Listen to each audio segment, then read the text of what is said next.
से गुजरा। एक वकील ऐसा वकील था, इतना बड़ा वकील था, हालांकि नौजवान था, बूढ़ा भी नहीं था, नौजवान था लेकिन था वकील था।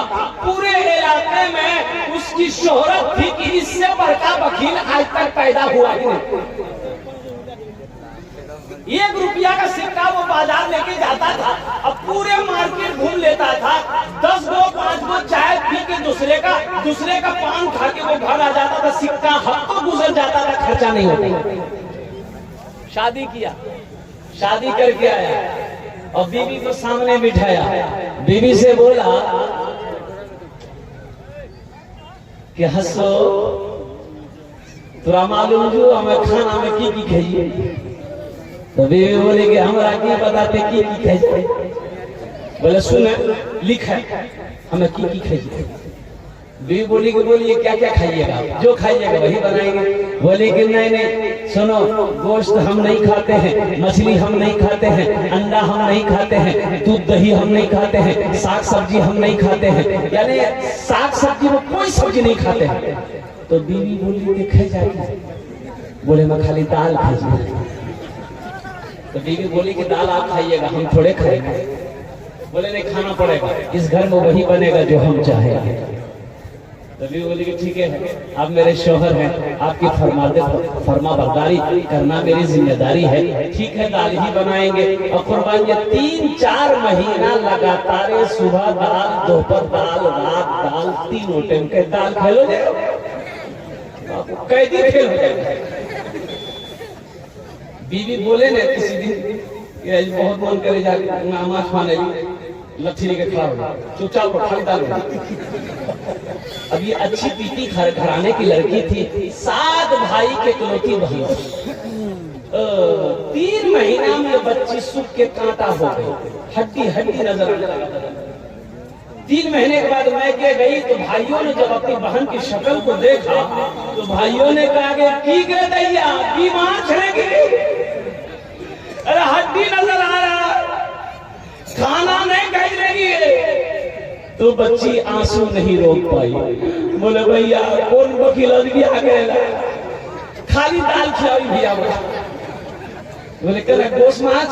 बोले नहीं गोश माछ नहीं भैया, गोश माछ बता के बोली ना लाठी लाठ मारे जी। बोला अच्छा ठीक है, आंसू पोछो कर दाल हमरा से निकाली दी।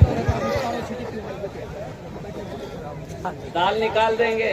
दोपहर का खाना खाया, अपनी बहन को एक टेबलेट दिया, नींद की टेबलेट, कि जाओ घर जाओ, रात में दाल बना, दाल में इस टेबलेट को मिला देना, मिलाकर उसको खिलाओ, जब वो बेहोश हो जाएगा हम लोग पहुंचेंगे फिर उसका ऑपरेशन करेंगे।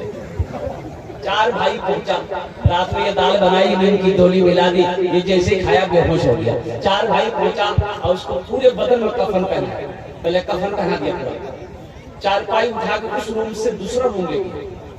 चारों भाई 4 काला लिबास पहना, चेहरे पे निकाब बांधा, 4 कोड़ा लेके 4 काम खा। अब वो जैसे ही नींद की गोली के 2-3 घंटा जो गुजरा और वो नींद की गोली के असर खत्म हुए, होश आया तो उठ के बैठ गए। जब उठ के बैठा देखा बगल में कफन, 4 आदमी कोड़ा लेके खड़ा है। तो पूछा गया या तो आदमी के जा। बोला हमारा आदमी के जी, तो बात हम पता चली, हम लोग फरिश्ता हैं, तुम मर चुके हो, तुम अब उस दुनिया में नहीं हो, उस दुनिया से इस दुनिया में आ गए हो, जल्दी तैयार हो जाओ मेरे सवालों का जवाब देने के लिए। बोला कैसा सवाल? तो उन लोगों ने पूछा कि ये बताओ दुनिया में अल्लाह की नेमतों में से तुम कौन कौन सी नेमत खाए? बोला भैया खाली दाल खिला। बोला काहे गोश्त काहे खाए? बोला नहीं गोश्त नहीं खा। बोला 50 कोड़ा मारो। 50 कोड़ा यहाँ है। अब वो 50 कोड़ा जैसे खत्म हुआ फिर दूसरा सवाल किया, मछली खाए थे? बोला नहीं नहीं खाई। बोला फिर 50 कोड़ा मारो। 100 कोड़ा में बेहोश हो गया। इन लोगों ने कफन खोला, जहां सोया हुआ था ले जाके चारपाई रख दिया। ये लोग चले गए। सुबह 10 बज गया। ओ नींद नहीं खुल रही इसकी, नींद खुलेगी। 100 कोड़ा यहाँ। बीवी आके झंझोड़ दी, अरे उठा नहीं, नाश्ता नहीं करा। 11 बजे गई, बड़ी मुश्किल से बेचारा आँख खोला। बोला खेवो खेवो।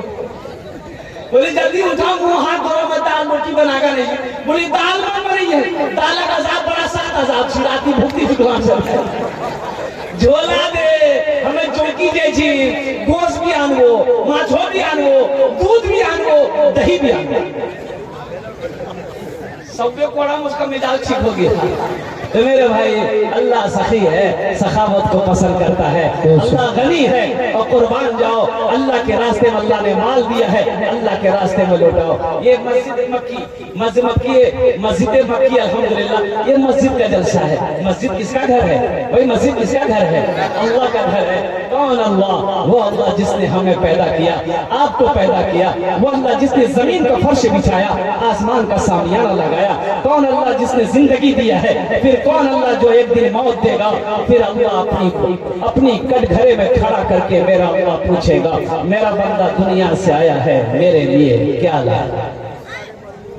मौलाना मंसूर नोमानी साहब दामद बरकातहू मदरसा दारुल उलूम जीरोमाई वो फरमा रहे थे, ये अररिया जिला ही के अंदर में कौन बस्ती, वो बस्ती का नाम लिए तो मुझे ज़हन में नहीं आ रहा।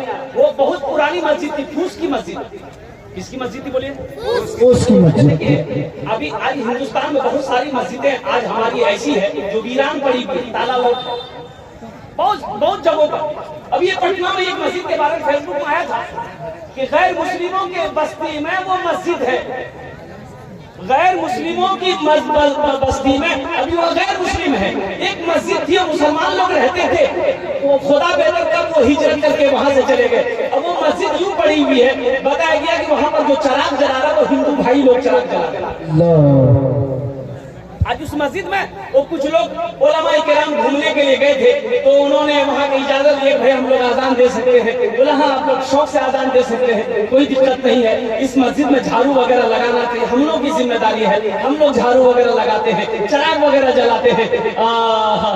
तो पहली आजान अल्हम्दुलिल्लाह उन लोग उलमा किराम कुछ पहुंचे थे घूमने के लिए, तो उन लोगों ने आजान दी, मस्जिद को क्या कहते साफ सफाई किया। मेरे भाई बहुत सारी ऐसी मस्जिदें हैं जो आज वीरान है। क्या वजह है? क्या वजह? अभी आज एक फिल्म निकली है, एक फिल्म चल रही है, एक फिल्म जिसका नाम है पठान।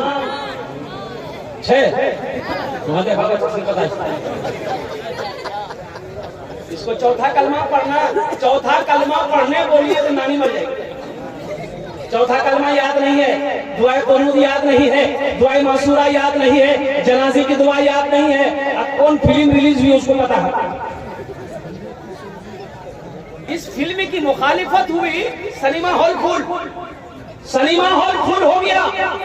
लोग 1,000 2,000 का टिकट ले लेकर इस फिल्म को देखा। क्यों देखा? तो लोगों ने जवाब दिया कि मुखालिफत हुई थी इस फिल्म की, इसलिए हम देख रहे हैं। अरे मेरे नौजवानों, मुखालिफत तो मस्जिद के बारे में भी की गई थी, लेकिन हमारी मस्जिदें खाली है। मुखालिफत तो टोपी पर भी हुई थी, और कुर्बान जाओ नमाज के ऊपर भी मुखालिफत हुई थी। आज क्या वजह है कि हम नमाजों से दूर हैं? मस्जिद हमारी पूरी नहीं। ऐसी एक वीरान मस्जिद थी, औरतें लोग धूप में जाड़े के टाइम में बच्चा को लेकर सेहन में बैठती थी, मस्जिद का सेहन में धूप खाने के लिए।